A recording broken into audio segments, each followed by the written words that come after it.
Hey guys, tonight we're traveling to one of history's most mysterious, legendary civilizations, Lemuria, the lost continent in the Pacific Ocean. But we're not here for the mystical powers or the crystal cities you might have heard about. We're here to experience what life was actually like for an ordinary person in a society obsessed with spiritual hierarchy just before everything collapsed into the ocean. If you enjoy these deep dives into legendary civilizations, go ahead and hit that like button and subscribe. I'm curious, where are you watching from right now, and what time is it? Let me know in the comments. Now, dim those lights if you can. Maybe turn on a fan for some ambient noise, and settle in. Because tonight, you're about to discover why you absolutely wouldn't survive even a single day in ancient Lemuria before the Cataclysm. You wake to the sound of crystal chimes vibrating through the humid air. It's dawn in Lemuria, and you're lying on a woven mat in a small bamboo dwelling on the lower terraces of the island. The structure is simple, nothing like the magnificent crystal towers that rise from the upper plateau where the adepts live. Through the gaps in the bamboo walls, you can see the ocean stretching endlessly, impossibly blue under the rising sun. The air is thick and warm, carrying the scent of tropical flowers and salt water. Your family is still sleeping, your wife, your 2 children, your aging father. This dwelling is all you have. And even this might not be yours for long if you can't prove your worth to the hierarchy. You sit up carefully, your back aching from the thin mat. Outside, you hear other low-caste workers beginning their day. The crystal bells from the upper city are ringing the morning call to service. Every able person in the lower castes must report to their assigned duties. You've been assigned to the crystal mines on the western shore. It's back-breaking work, extracting the raw crystals that the adepts use for their energy work, their technology, their demonstrations of power. You've been doing this for 10 years. Your hands are scarred from the sharp crystal formations. Your father did it for 40 years before his body gave out. Now he's useless to the hierarchy. They let him stay only because you petition them each month. You step outside into the warm morning. Your dwelling is one of hundreds packed along the lower terraces, simple structures for simple people. That's what the adepts call you. Simple, ungifted. Without the psychic abilities that mark true Lemurians, the path down to the shore is worn smooth by countless feet over countless years. Other workers are already moving down the terraces like a human river flowing toward the ocean. No one speaks much. There's an exhaustion here that goes beyond physical tiredness. It's the exhaustion of knowing your life will never be more than this. Service to those who claim they're spiritually superior. Service until your body breaks. Then replacement by your children. As you walk, you can see the upper city rising above. The crystal spires catch the morning light and throw it back in prismatic colours. The architecture is breathtaking towers that seem to float, bridges of pure crystalline energy connecting platforms, gardens that cascade down in impossible arrangements. This is where the adepts live. The psychically gifted, the spiritually evolved. They claim to have abilities you can't imagine: telepathy, telekinesis, energy manipulation, communion with higher dimensions. Maybe they do. You've never been close enough to know for certain. The lower castes aren't permitted in the upper city, except as maintenance workers, and even then only under strict supervision and ritual purification. You reach the shore where the crystal mines begin. The mines aren't underground, they're tidal formations where massive crystal clusters grow from the volcanic rock. At low tide, workers wade into the formations and carefully extract the crystals that have reached maturity. It's dangerous work. The crystals are sharp enough to slice through flesh if you slip. The tides can come in suddenly, trapping workers among the formations. Every month, someone drowns or bleeds out. The hierarchy considers this acceptable loss.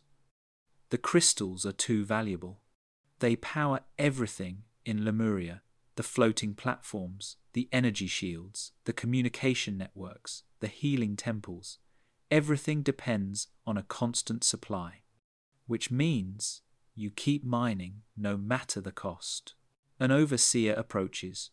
She's not an adept, she's middle caste, someone with minor psychic abilities who earned a supervisory position. She wears a crystal pendant that marks her rank. She gestures toward the western formations and assigns you to the deep cluster. Your heart sinks. The deep cluster requires wading out past where you can touch bottom, working among crystals that are still growing, still sharp, still dangerous. But you don't argue. Arguing means punishment. Punishment means your family loses their rations. You take the tool bag and wade into the warm tropical water, feeling the sand give way beneath your feet as the ocean floor drops away. The water is chest deep by the time you reach the formation. Around you, other workers are already extracting crystals with practiced movements. You secure your breathing tube a reed that allows you to duck underwater while keeping air and begin examining the cluster. The crystals hum. You can feel their vibration through the water, through your bones. The adepts say the crystals are alive in some way, that they resonate with the planet's energy. You don't know about that. You just know they cut, they're heavy, and extracting them pays for the rice and fruit your family needs to survive. You select a mature crystal and begin the careful process of cutting it free from the mother stone. Hours pass. The sun climbs higher. The water grows warmer. Your arms ache from the repetitive motion. You've filled your bag with 6 large crystals when you hear the warning horn. Tide change. Everyone needs to move to shallower water.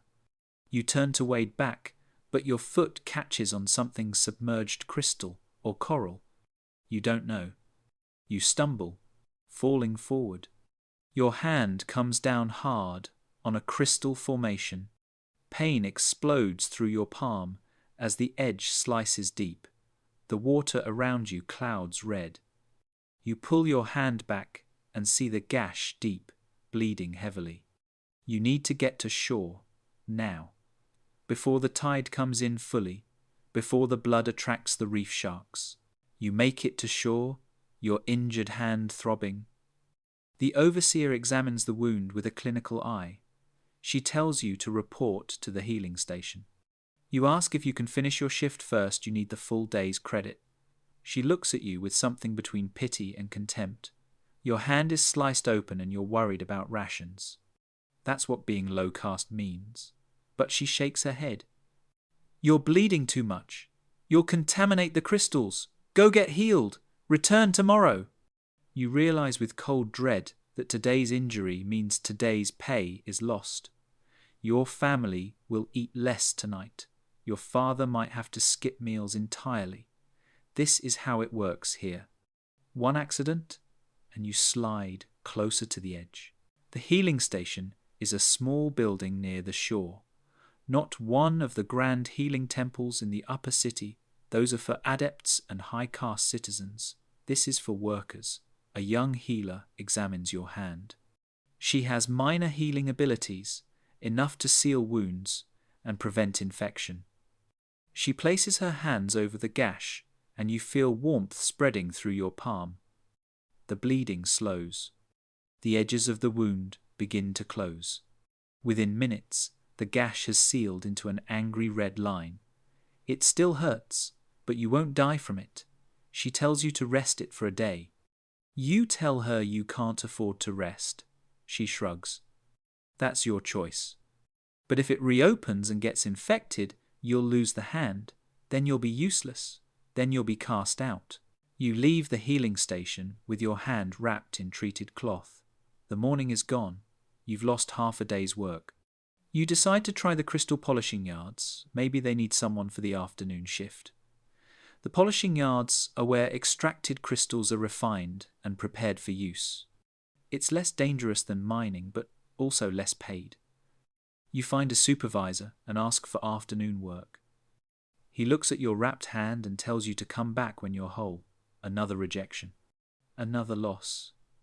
You're bleeding credits, bleeding standing, bleeding the thin margin that keeps your family fed. This is the reality beneath Lemuria's legendary enlightenment. One injury away from destitution. One accident away from being discarded. You walk back toward the lower terraces, empty-handed and anxious. As you climb, you pass the market district. Here, middle-caste merchants sell goods to those who can afford them. You see food you can't buy, cloth you can't purchase, tools you can't own. Everything requires credits earned through service. The system is elegant in its cruelty. You serve the hierarchy. They give you just enough to survive. If you stop serving, you starve. There's no land to farm, all land belongs to the hierarchy. There's no sea to fish, all fishing requires permits. There's no escape except death, or the impossible dream of developing psychic abilities and rising through the castes, which never happens. The gifted are born, not made. That's what they tell you. You reach your dwelling. Your wife is outside, mending a torn fishing net. She sees your bandaged hand, and her face tightens. She doesn't say anything, but you both know what this means. Less food tonight, maybe tomorrow too. Your children are playing nearby. Your daughter is 7, your son is 5. They're too young to understand how precarious everything is. Your daughter asks if you brought anything from the market. Your heart breaks a little. You tell her not today, maybe tomorrow. She accepts this with the easy resilience of children. But you see your wife's eyes. She knows the truth. Tomorrow won't be different. Tomorrow will be the same struggle, day after day after day, until your body breaks like your father's did. Your father sits in the shade, watching the ocean. He barely speaks anymore. Once, he was strong enough to mine the deepest formations, to extract the largest crystals. But 40 years of service destroyed his body. His back is permanently bent. His hands are twisted with pain. He can't work anymore, which means he's a burden on your family's rations. The hierarchy allows him to stay only because you're still productive. When you break, there will be no one to petition for him. He knows this. You know this. It's an unspoken understanding that haunts every interaction. Your service is the only thing keeping him from being cast out. And one day, you'll be him, and your son will be you. The afternoon crawls past. You try to rest your hand, but rest is a luxury. There's always work to be done maintaining the dwelling, repairing tools, gathering driftwood for fuel. Your wife manages the household with an efficiency born from necessity. Nothing is wasted. Torn cloth is mended and remended until it's more patched than original fabric. Food is stretched rice supplemented with seaweed, fish bones boiled for broth. Water is collected from rain barrels and conserved carefully. This is survival at its most basic. The adepts speak of Lemuria as an advanced civilization, enlightened and evolved. But down here in the lower terraces, advancement looks like finding a way to make one fish feed 6 people for 2 days. Evening comes. The crystal chimes ring again, this time signalling the end of the workday. Workers trudge back up the terraces, exhausted and silent. You prepare for the evening ration distribution. This is how the hierarchy maintains control, centralized food distribution based on work credits. You earned nothing today, but you have some credits from previous days. You join the line at the distribution center, a large building where middle caste administrators oversee the process. The line moves slowly. You see people you know, all low caste, all tired, all wearing the same expression of resigned endurance. This is your community, not bound by joy or celebration, but by shared suffering. By the understanding that you're all trapped in the same system, you reach the distribution window. The administrator checks your family's credit balance and issues your evening ration: rice, dried fish, some wilted vegetables. It's not enough. It's never enough. But it's what your balance allows. You accept it without comment. Complaining is pointless. The system doesn't care about your hunger. It cares about your productivity. As you turn to leave, you see a low-caste family being turned away. Their credits are depleted. The father is injured like you, but worse, he can't work, which means his family doesn't eat. You watch them walk away empty-handed, and you realize you're seeing your own future. This is what awaits you when you can no longer mine crystals. Starvation sanctioned by spiritual hierarchy. Back at your dwelling, your wife prepares the rations. She's skilled at making little look like more. The rice is cooked with extra water to expand it. The fish is shredded so everyone gets some. The vegetables are chopped fine and mixed through everything. Your children eat eagerly, they're always hungry. Your father eats slowly, mechanically, without pleasure. You and your wife eat last, taking the smallest portions. This is the arithmetic of poverty. You eat least, so your children eat most. You endure hunger, so they survive. The adepts don't know about this arithmetic. They've never had to calculate whether eating today means not eating tomorrow. They've never had to decide which family member gets fed. After the meal, night falls quickly. The tropical darkness is complete, except for the lights of the upper city. The crystal spires glow from within, powered by the very crystals you mined. From your dwelling, they look like stars that fell to earth, beautiful and unreachable. The adepts are probably enjoying evening meditation in their gardens, or attending energy harmonization ceremonies, or practicing their psychic disciplines. You're sitting on a mat, examining your injured hand by lamplight, wondering if it will heal enough to work tomorrow. This is the gulf between legend and reality. Lemuria, the myth, is enlightened and advanced. Lemuria, the reality, is hierarchical and brutal. Your daughter asks you to tell her a story before sleep. You tell her the old tales, stories about the first Lemurians who arrived from the stars, who built the crystal spires with thought alone, who lived in harmony with the ocean and sky. Your daughter listens with wide eyes, believing every word. She asks if you'll ever develop psychic abilities, if you'll ever be able to move objects with your mind or speak without words. You tell her maybe, though you know it's impossible. The gifted are born to gifted families. The system ensures that power stays concentrated at the top, but you can't tell your 7-year-old daughter that her entire life is predetermined by an accident of birth, so you lie. You tell her anything is possible. Sleep comes eventually, though it's not restful. The heat is oppressive even at night, and your hand throbs with each heartbeat. You drift in and out, listening to your family breathe, listening to the ocean crash against the shore below. Somewhere in the distance, you hear crystal harmonics, the adepts conducting some ceremony or another. The sounds are beautiful, otherworldly, hinting at powers and knowledge you'll never access. This is perhaps the cruelest aspect of the Lemurian system. You're aware that something greater exists. You can see it, hear it, sense it, but you're told it's forever beyond your reach because you lack the spiritual evolution to access it. Your suffering is justified by your own inadequacy. Morning comes too soon. Your hand is still painful, but you can move it. You'll work today. You have to. The crystal bells ring, calling you back to service. Your wife prepares a quick breakfast, leftover rice, and warm water. Your children are still sleeping. You kiss your daughter's forehead and leave before they wake. You don't want them to see the worry in your face.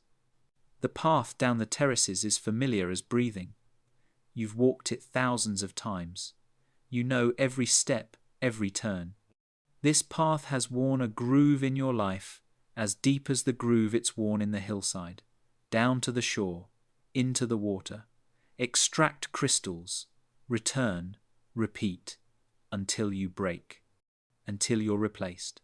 At the shore, the overseer looks surprised to see you back so soon. She examines your hand and reluctantly approves you for light duty. You're assigned to the shallow formations, easier work, less pay. You accept it gratefully. At least you're working, at least you're earning. You wade into the warm water and begin the familiar motions. Cut, extract, place in bag. Cut, extract, place in bag. The rhythm is meditative if you let it be. Some workers sing quietly while they work old songs about the ocean, about home islands they left generations ago. The songs are sad but comforting. They remind you that you're not alone in this. Your struggle is shared by thousands. Midday, the heat becomes intense. The sun reflects off the water and the crystals, creating a glare that makes your eyes ache. You're allowed a brief rest period. Workers wade to shore and sit in the limited shade. Someone passes around a container of fresh water. You drink gratefully. A man near you shows his arms covered in cuts and scars from years of crystal mining. He's maybe 35 but looks 50. This work ages you fast. He tells you he's training his oldest son to take over soon. He says it with pride, as if passing on this brutal legacy is an achievement. And maybe it is. Maybe teaching your children how to survive in an unjust system is the only victory available to you. The afternoon brings a change. A transport vessel arrives at the shore, a crystalline platform that floats above the water, guided by an adept. This is rare. Adepts don't usually come to the mining operations. They send middle-caste supervisors. But this one has come personally, and the workers stop and bow their heads. It's required. You bow too, watching from the corner of your eye. The adept is tall, wearing flowing robes that shimmer with embedded crystal threads. Their face is serene, beautiful even. They move with an effortless grace that seems almost inhuman. They speak to the overseer briefly, then turn to survey the workers. For a moment, their eyes pass over you. You feel nothing. No psychic touch, no mental connection. You're invisible to them. Just another low-caste worker. The adept's visit has a purpose. They're inspecting the quality of extracted crystals. Apparently, there's been concern about impurities in recent shipments. The overseer is anxious, eager to please. She directs workers to bring samples of their best crystals. You watch as the adept examines each one, holding it up to the light, seeming to sense something you can't perceive. They reject several crystals as substandard. The workers who extracted those crystals are marked down, their credits docked for poor performance. One worker tries to protest. He's immediately silenced. The adept's expression doesn't change. They simply gesture, and the man stops speaking, his face going blank. You've just witnessed telekinetic control. The man's own voice stolen from him. The demonstration of power is casual, effortless, terrifying. After the adept leaves, the atmosphere is tense. The overseer is angry, anxious about her own evaluation. She takes it out on the workers, demanding faster extraction, higher quality, perfect performance. The rest of the afternoon is grueling. You push yourself despite your injured hand, terrified of being marked down, of losing credits, of your family going hungry again. By the time the evening bell rings, you're exhausted beyond words. Your hand has reopened slightly. You can see blood seeping through the bandage, but you've filled your quota. You've earned today's credits. That's all that matters. Survival isn't glorious. It's just getting through one more day. At evening ration distribution, you notice something wrong. Your credit balance is lower than expected. There's been a deduction, a tax, for the healing you received yesterday. You didn't know there would be a tax. No one told you. But here it is. reducing your already meager balance. Your wife looks at the reduced ration and says nothing. What is there to say? You both understand that the system finds ways to extract even more from those who have almost nothing. The healing that saved your hand from infection now costs your family meals. This is how exploitation refines itself. Every safety net comes with strings attached. Every help comes with a price you can't afford to pay. That night, you hear your children crying from hunger. Your wife tried to stretch the meal, but there simply wasn't enough. Your son's stomach hurts from emptiness. Your daughter is too tired to play. You hold them and promise tomorrow will be better. But you're lying again. Tomorrow will be the same. You'll mine crystals. You'll earn credits. You'll receive rations that aren't enough. And your children will go to bed hungry again. This is the cycle. This is the trap. The hierarchy provides just enough to keep you alive and working, but never enough to accumulate anything, to save anything, to hope for anything beyond survival. Your children will inherit this. Unless something changes, unless something breaks. Days pass in the same pattern. Work, eat, sleep.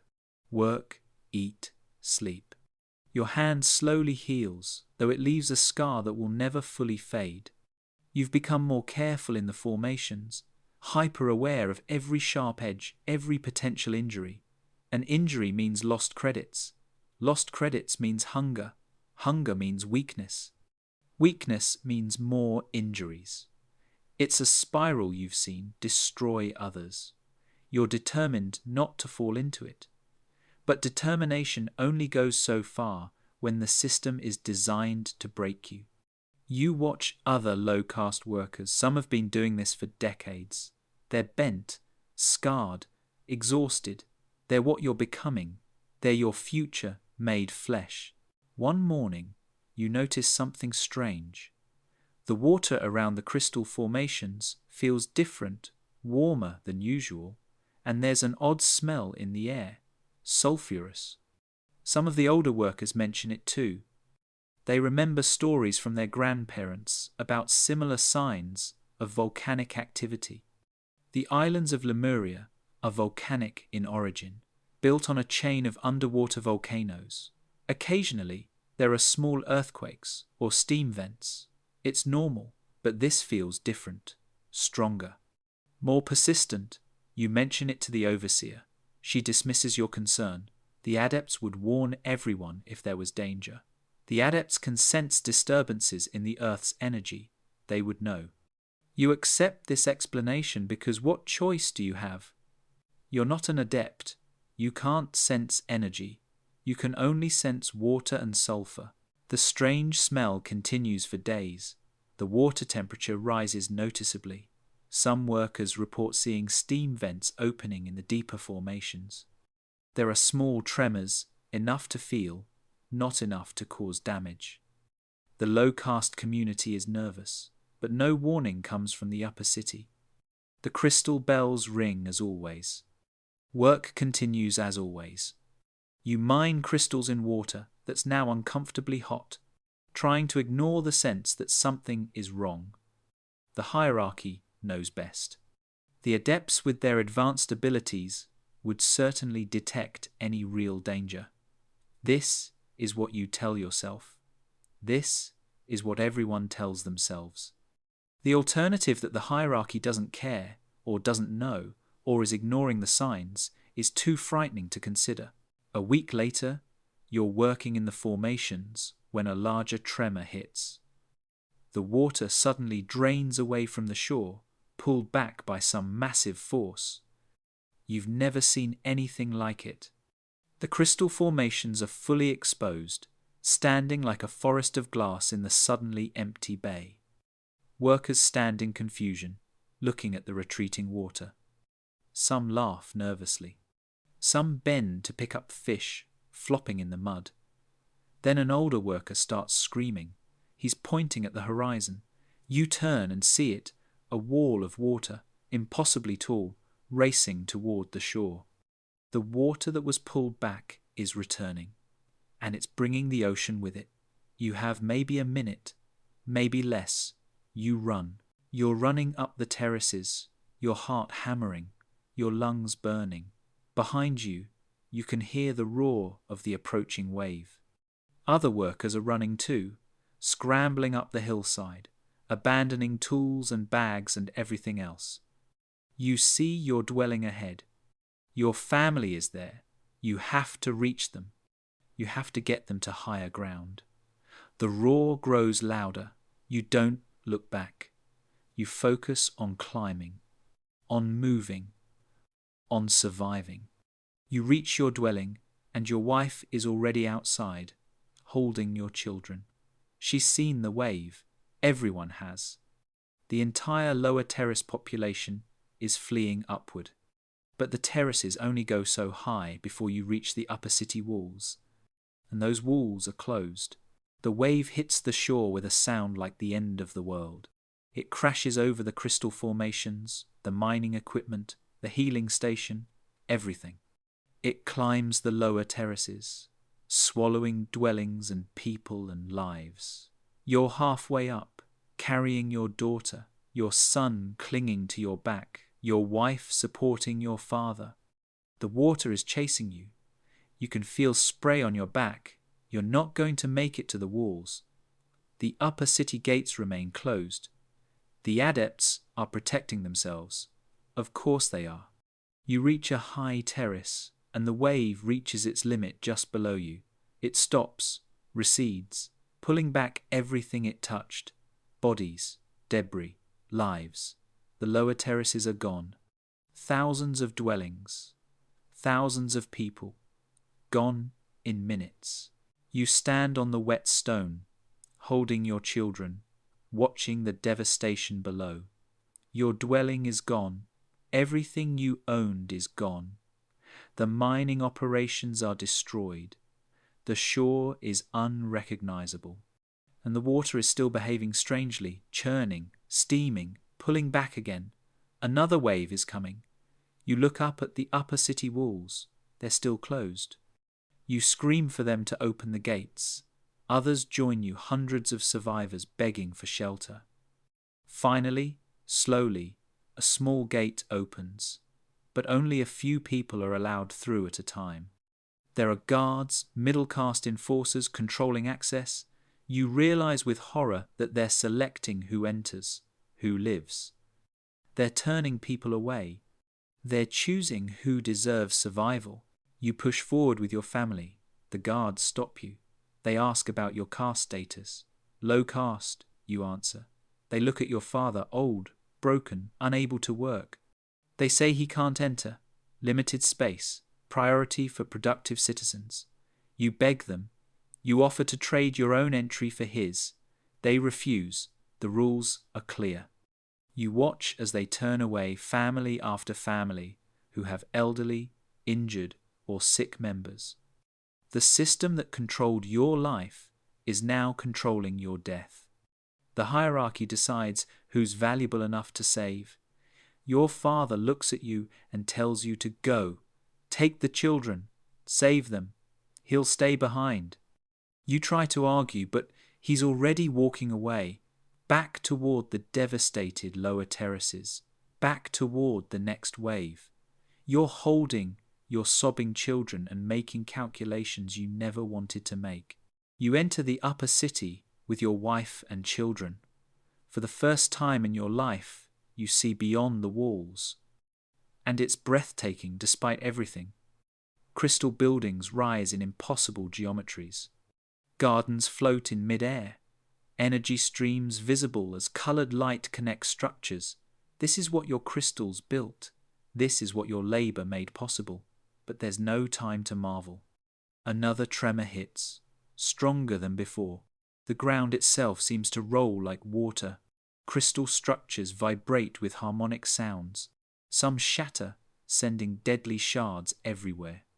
The adepts are evacuating to the central platform, a massive floating structure designed for exactly this purpose. But it's not large enough for everyone. The low-caste survivors are being directed to temporary shelters. Separate. Always separate. The temporary shelter is a large crystal hall near the edge of the upper city. Hundreds of low-caste refugees are packed inside. Everyone is traumatized, grieving, terrified. Children are crying for parents who didn't make it. Parents are crying for children lost in the wave. Your wife is holding your children close, her face blank with shock. You're thinking about your father, alone on the lower terraces, waiting for the next wave. You're thinking about all the people who were turned away from the gates. The arithmetic of disaster has revealed the truth about the hierarchy. When resources are limited, when survival is at stake, the spiritual rhetoric vanishes. What remains is raw power deciding who lives and who dies. Through the night, the tremors continue, each one stronger than the last. The volcanic islands that form Lemuria's foundation are destabilizing. You can feel it even without psychic abilities. The ground is angry, the ocean is angry, something fundamental is breaking. The adepts maintain that their energy shields will protect the upper city, that their crystal technology will stabilize the geological situation. But you notice that they're evacuating to the floating platforms anyway. They're preparing to leave, to abandon Lemuria. And you realize they've known this was coming. The signs you noticed weeks ago, they must have noticed them too, with their supposedly superior abilities. But they did nothing. They warned no one. They let thousands die, because warning the low-castes would mean disrupting production. Morning comes, but it's not normal morning. The sky is dark with ash. The volcano at the center of the main island has erupted. You can see the glow of lava from the crystal hall windows.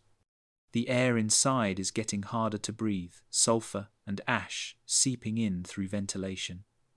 People are coughing, panicking. The structure itself is shaking with each tremor. Cracks are appearing in the crystal walls. This shelter isn't safe. Nothing is safe. The adepts' platforms are rising higher, preparing to evacuate the island entirely. Some middle-caste citizens are being allowed aboard, but not low-caste refugees. You're not valuable enough to save. You're not evolved enough to matter. You watch the platforms float away, carrying the hierarchy to safety, leaving everyone else to face the cataclysm they created through negligence and arrogance. The crystal hall's ceiling cracks. A massive split runs its length. Everyone inside is screaming, trying to get out. You grab your children and run for the doors. Outside, the upper city is in chaos. Buildings are collapsing. The floating gardens are falling from the sky. The ground is fracturing, massive cracks opening, swallowing structures. This is the end of Lemuria. The legendary civilization is destroying itself. You run toward the eastern edge, where you saw boats earlier. If you can reach the water, if you can find a vessel, maybe you can escape, maybe you can survive. But the city is a maze, even in calm times, and now it's a deadly obstacle course of falling debris and opening chasms. You're just trying to keep your family together, just trying to keep moving. You reach the harbour area. There are boats, crystal-powered vessels designed for oceanic travel, but they're surrounded by middle-caste citizens fighting for access. The boats can only hold so many. There are thousands trying to board. You see violence erupting, people pushing others into the water, families being separated. The veneer of civilization has cracked like the crystal walls. What remains is desperate survival. You hold your family close and look for any opportunity, any way onto a boat. Then you see a smaller vessel, a utility craft, tied at a distant dock. Most people haven't noticed it. You make a decision. You pull your family away from the mob and run toward the small boat. You reach the utility vessel. It's small, meant for maybe 4 people, supplies, transport, not escape, but it floats. It has crystal power cells. You lift your children aboard, help your wife, then jump in yourself. You've never piloted a crystal vessel before. You've never been allowed to learn, but you've watched others. You touch the control crystal and feel it respond. It's intuitive somehow. The boat rises slightly, hovering above the water. You direct it away from the dock, away from the harbour, toward open ocean. Behind you, Lemuria is dying. The volcano is in full eruption. Lava flows are consuming the upper city. The ocean is rising, pulled up by some massive tectonic shift. The islands are sinking. The legendary continent is being swallowed by the very ocean it rose from. You're half a mile from shore when the main island cracks in half. The sound is beyond description. It's the planet itself screaming. The volcano collapses inward, and the ocean rushes to fill the void. The resulting explosion sends a shockwave across the water. Your small boat is thrown like a toy. You're all tossed overboard into the churning sea. You fight to the surface, gasping, looking for your family. You see your wife. She's holding your daughter, but your son is gone. You scream his name. You dive, searching the murky water. You can't find him. You can't see anything. Your wife is screaming too. Your daughter is crying. You have to make a choice. Keep searching and risk losing everyone, or surface and save who you can. You choose survival. You choose to let go. You surface and help your wife and daughter back to the boat, which is somehow still floating nearby, empty and waiting. You pull yourself into the boat, exhausted and heartbroken. Your son is gone, drowned in the cataclysm.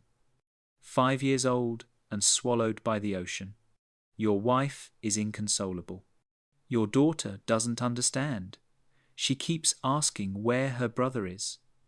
You have no answers. You have no comfort. You have only the immediate necessity of survival. You direct the boat away from the destruction, toward open ocean. Behind you, Lemuria is gone.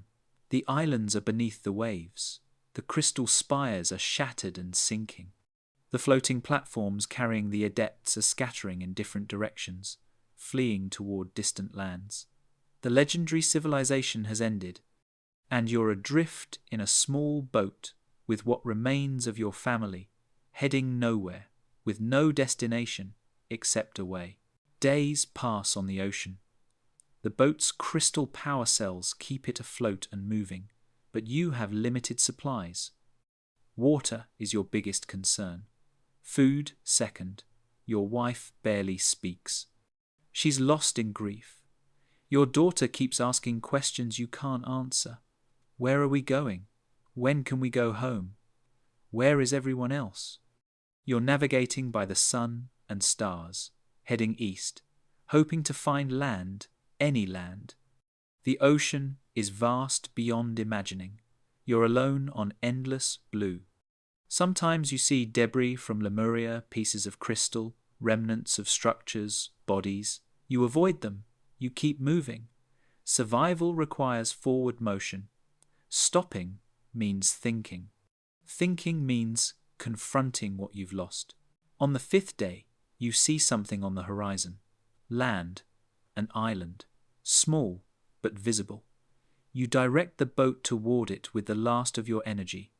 As you approach, you see it's uninhabited, just a volcanic rock with some vegetation, but it has fresh water.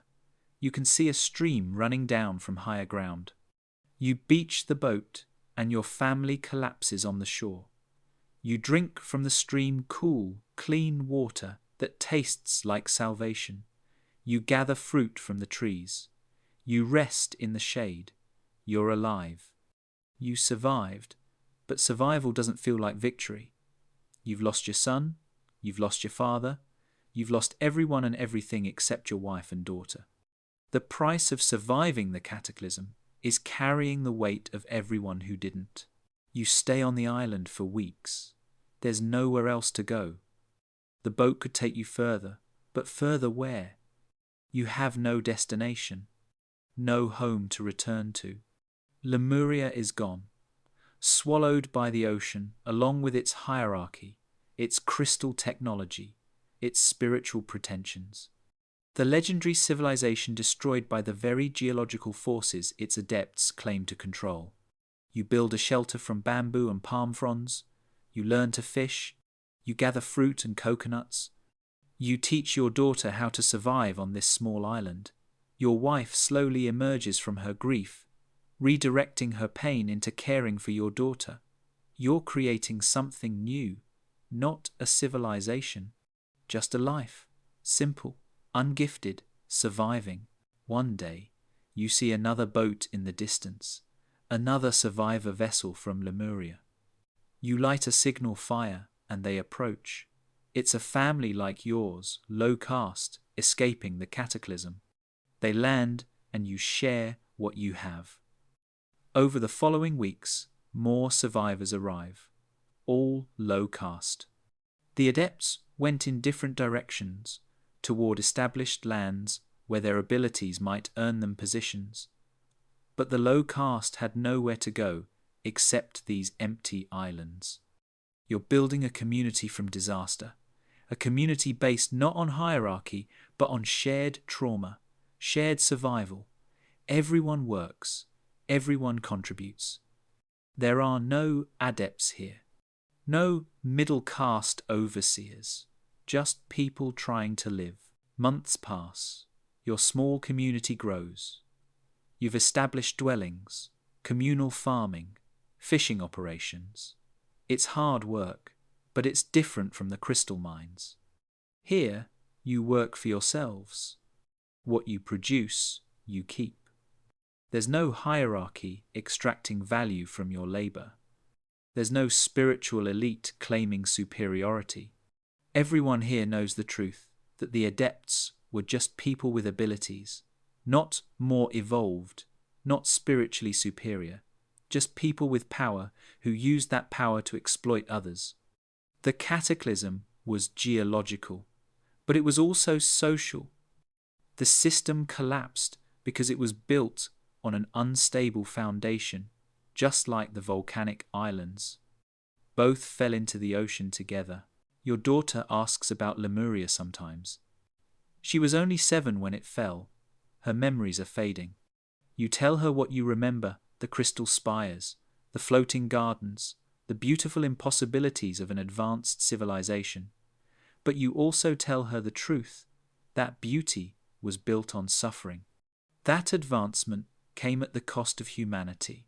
That the legends about Lemuria being an enlightened paradise are lies. It was a stratified nightmare, where worth was determined by birth and people like you existed only to serve. The cataclysm destroyed Lemuria, but maybe it also liberated you.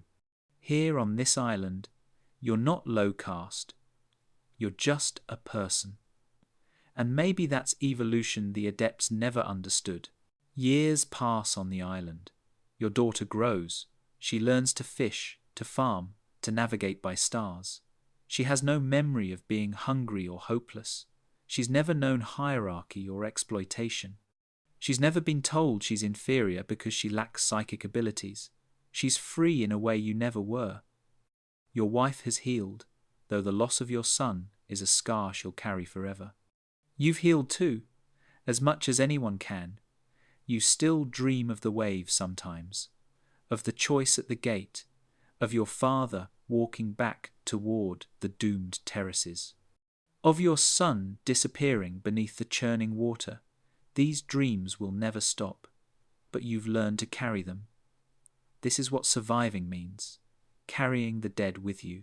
One day, a large vessel arrives. It's not a Lemurian design, it's from one of the Eastern empires.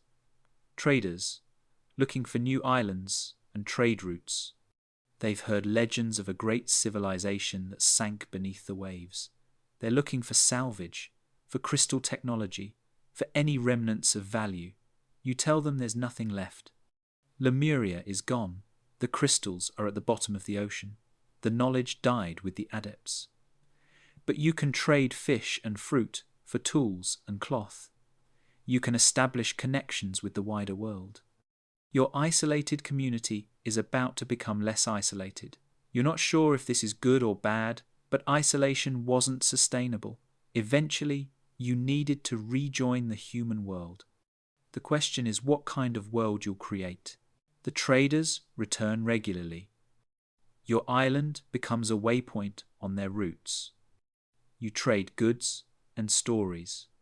The traders spread the legend of Lemuria, the lost continent, the advanced civilization, the mystical powers. The stories grow with each telling. Lemuria becomes myth, a cautionary tale about hubris, a romantic dream about what humanity could achieve. But the stories never mention the low castes. They never mention the crystal miners working until their bodies broke. They never mention the children who went hungry while adepts meditated in floating gardens. The legend of Lemuria is beautiful. The reality was brutal, but legends are always more comfortable than reality. So the myth spreads while the truth drowns with the islands. You're older now. The years have added weight to your body and your memories. You're training your daughter to lead the community. She's proven capable, wise beyond her years, tempered by the loss she experienced as a child. She asks you what you want the community to become. What values should guide it? You tell her, remember that advancement without humanity is just elaborate cruelty, that hierarchies justified by supposed spiritual superiority are still hierarchies, that everyone deserves dignity regardless of what abilities they possess, that systems that divide people into worthy and unworthy will eventually collapse under their own injustice. She listens and understands. She's building something different, something that learned from Lemuria's failure. Sometimes at night, you stand on the shore and look west toward where Lemuria used to be. There's nothing there now except ocean. The islands are gone. The crystal spires are shattered on the sea floor. The hierarchy is scattered across distant lands, reduced to wanderers and court magicians, their power diminished. The legendary civilization is truly lost. Part of you misses it, not the system, but the beauty. The crystalline architecture was magnificent. The floating gardens were impossibly lovely. The technology was genuinely advanced, but it was built on exploitation. And maybe that's the fundamental lesson, that beauty and advancement are meaningless if they require crushing others to achieve. That a civilization is only as enlightened as it treats its lowest members. A ship arrives bearing unexpected news. There are other Lemurian survivors on other islands. Scattered communities like yours, building new lives from the ruins. Some are attempting to rebuild the old ways, recreating hierarchies, claiming spiritual authority, establishing caste systems. Others are trying something new, like your community. The question is whether the survivors can learn from the cataclysm, or whether they'll repeat the same patterns. Your daughter wants to reach out, to connect these communities, to share what you've learned. She's optimistic in a way you can't be anymore. But maybe that's how it should be. The next generation carrying hope, while your generation carries memory. More years pass. Your health declines. The injuries from crystal mining decades ago are catching up with you. Your hands hurt constantly. Your back is bent. You're becoming what your father was, old, broken, a survivor of a system that destroyed bodies systematically. But here, being old and broken doesn't make you worthless. Your community cares for you because you're human, not because you're productive. Your daughter leads now, and she's creating connections between survivor communities. A network is forming. A new society built on the ruins of the old. It's small, it's fragile, but it's fundamentally different. The hierarchy is gone. What remains is humanity. You're dying. You know it. Your body is giving out after years of use and abuse. You're at peace with it. You've lived longer than you expected to. You survived the cataclysm. You built something new. You raised a daughter who's better than the world that created her. Your wife sits with you, holding your hand. She's aged too, her hair grey, her face lined. But she's here. She survived with you. You think about your son, lost in the waves. You think about your father, choosing to stay behind so your children could live. You think about all the people who didn't make it off the islands. You're dying, but you're carrying them with you, their memory, their loss, their significance. Your daughter sits with you in your final days. She asks if you regret anything. You tell her the truth. You regret that you couldn't save everyone. You regret your son. You regret your father. You regret all the years spent mining crystals for a system that never valued you. But you don't regret surviving. You don't regret building this community. You don't regret teaching her to create something better. She asks what you want to be remembered for. You tell her you don't need to be remembered. The community you built, that's the memory that matters. A society without hierarchies, without spiritual elitism, without low castes and adepts. Just humans, equal and flawed and trying. That's your legacy. You die peacefully, surrounded by family. Your daughter grieves, but she doesn't break. She's stronger than you were. She has hope you never had. She'll lead the community forward. She'll connect with other survivors. She'll build something that learns from Lemuria's failure. The Cataclysm destroyed the legendary civilization, but it also created an opportunity, a chance to build differently, to create a society based not on supposed spiritual evolution, but on basic human dignity. Maybe that's the real lesson of Lemuria, that sometimes systems need to be completely destroyed before something better can grow, that the end of a civilization can be the beginning of something more human. Years after your death, your community has grown into a small but thriving society. Your daughter has connected with dozens of other survivor communities. They're developing trade networks, sharing knowledge, building a new culture. Some of the adept survivors have tried to establish themselves as spiritual leaders to recreate the old hierarchies. But the majority of survivors reject them. They remember what the hierarchy did, how it failed to warn anyone, how it chose who to save and who to abandon. The adepts have abilities, yes, but abilities don't confer worth. Power doesn't justify hierarchy. The new societies are democratic in ways Lemuria never was. Everyone has voice. Everyone has value.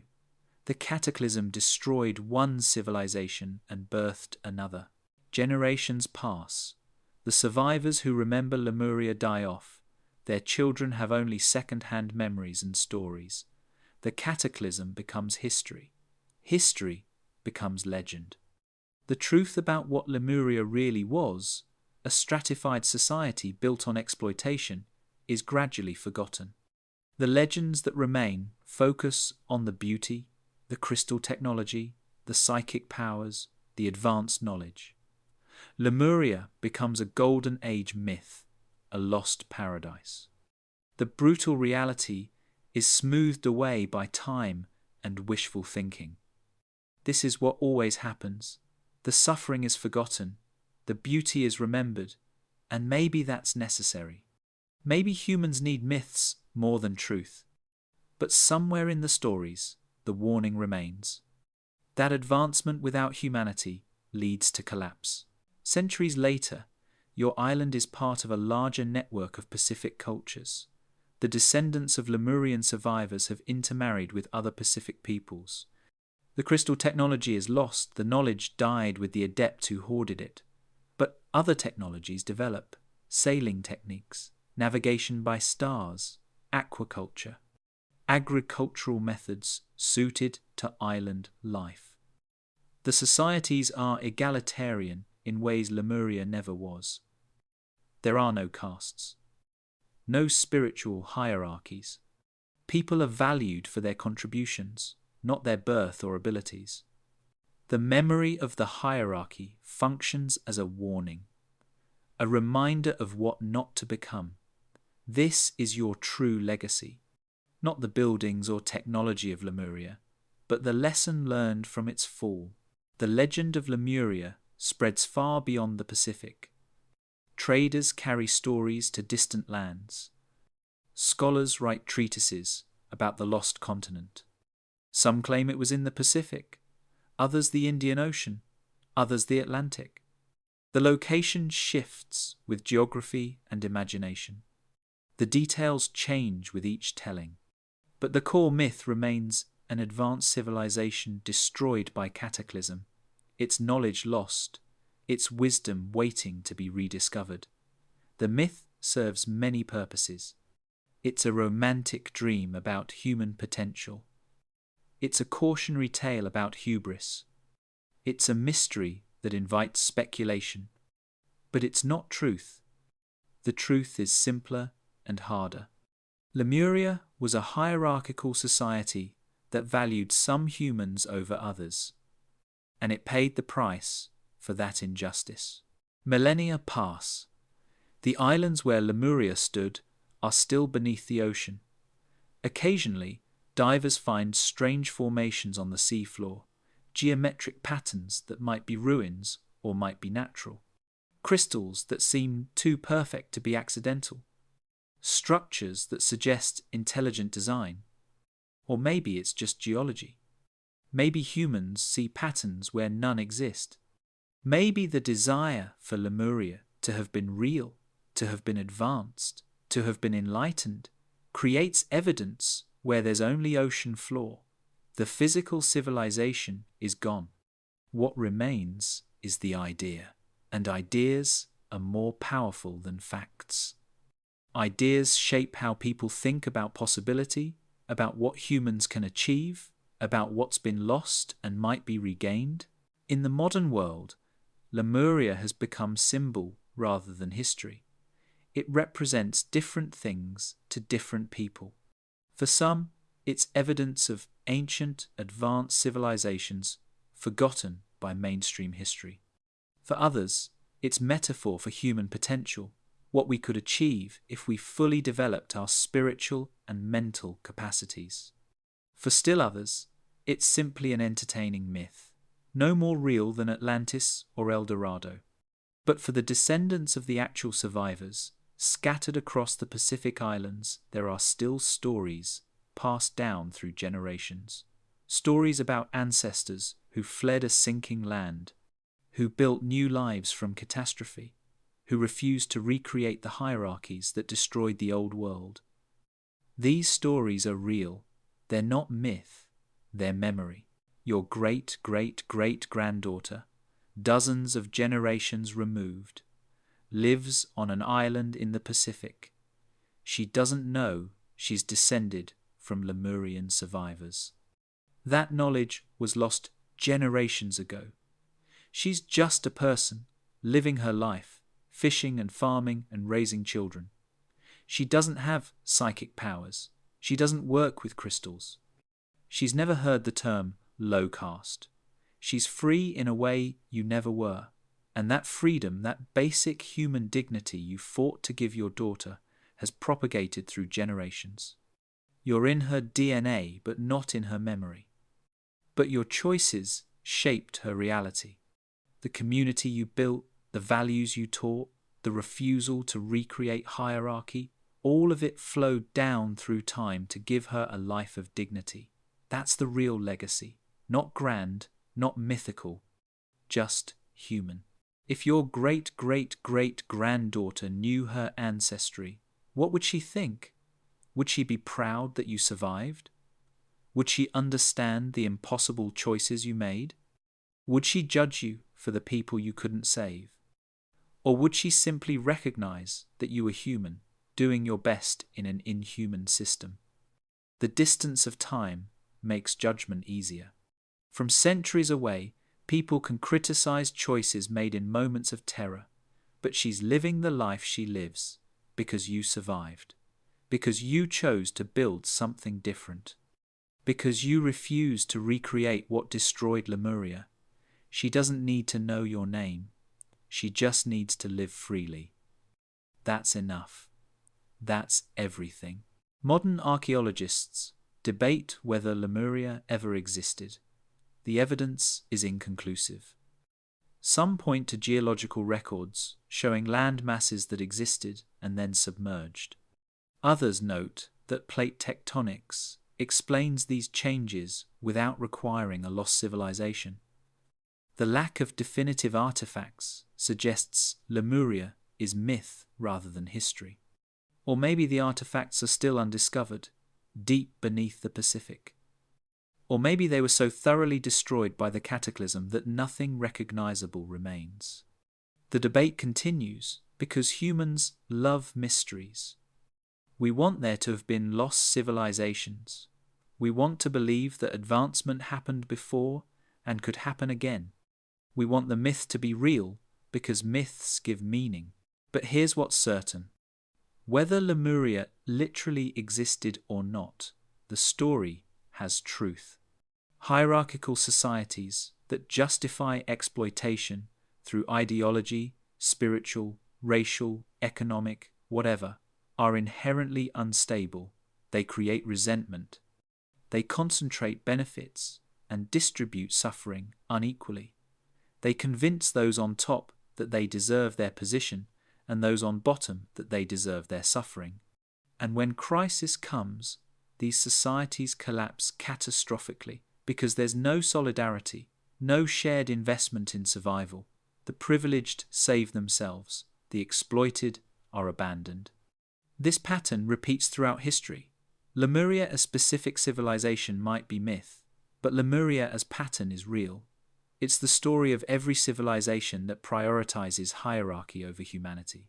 The modern world faces its own cataclysms, climate change, resource depletion, inequality that concentrates wealth in fewer and fewer hands while billions struggle. And the responses mirror Lemurian patterns. The privileged build bunkers and plan escapes. The powerful hoard resources. The systems that created the crises are maintained because those who benefit refuse to imagine alternatives.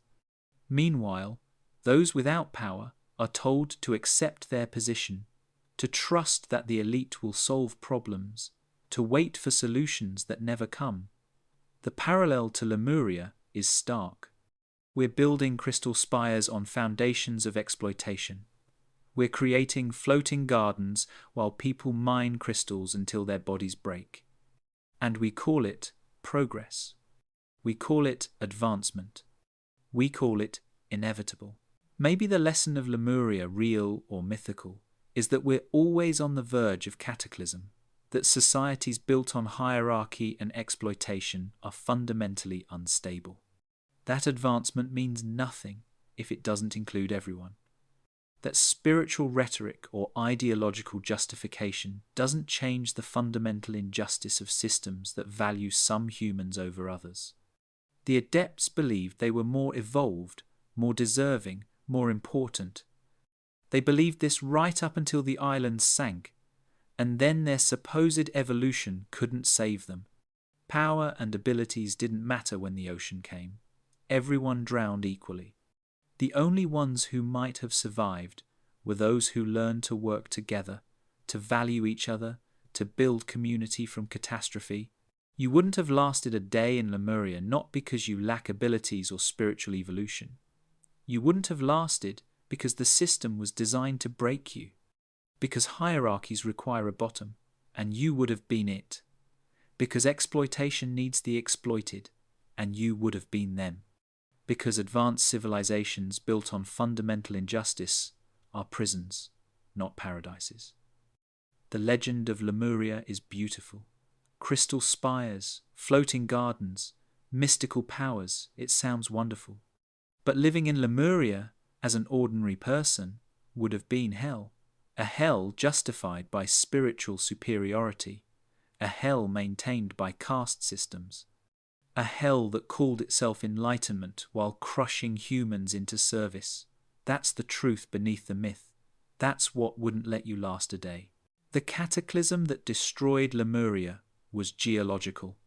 Volcanic eruptions, tectonic collapse, tsunamis, natural forces beyond human control. But the suffering that preceded it was entirely human-made. The hierarchy, the exploitation, the casual cruelty of power. The adepts could have warned everyone about the geological signs. They could have evacuated people systematically. They could have used their abilities and resources to save lives. Instead, they saved themselves and abandoned everyone else. The cataclysm destroyed the islands. But the hierarchy destroyed itself through its own injustice. Both were predictable, both were avoidable. Both happened anyway, because systems don't change until they collapse completely. If Lemuria teaches anything, it's that we're all survivors of systems that want to categorize us, rank us, value some of us over others. We're all navigating hierarchies that claim justification through ideology while serving power. We're all told our position is natural, deserved, unchangeable. And we're all facing cataclysms, personal and collective, that will reveal what our societies really value. When the crisis comes, who gets saved? Who gets abandoned? The answer reveals the truth about any civilization, not its grand narratives or beautiful architecture or advanced technology, but who it sacrifices to maintain itself. That's the measure of a society. And by that measure, Lemuria failed catastrophically. Do we have to fail the same way, or can we learn? That's the question the myth leaves us with. You're back on your island in the Pacific, decades after the cataclysm. You're old now, watching the sunset, thinking about everything you've lost and everything you've built. Your son's face is still clear in your memory. Your father's choice to stay behind still breaks your heart. The scars on your hands from years of crystal mining still ache, but you're free. You're no longer low-caste because there are no castes here. You're no longer exploited because there's no hierarchy here. You're just a person, living a simple life, doing what you can with what you have. And maybe that's the real advancement. Not crystals or powers or floating gardens. Just the radical idea that every human deserves dignity. That's what survived the cataclysm. That's what you saved. That simple, revolutionary truth. Legends lie. They always do.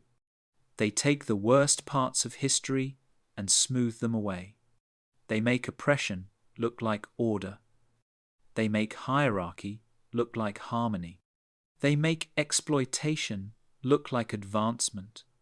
Lemuria wasn't an enlightened paradise lost.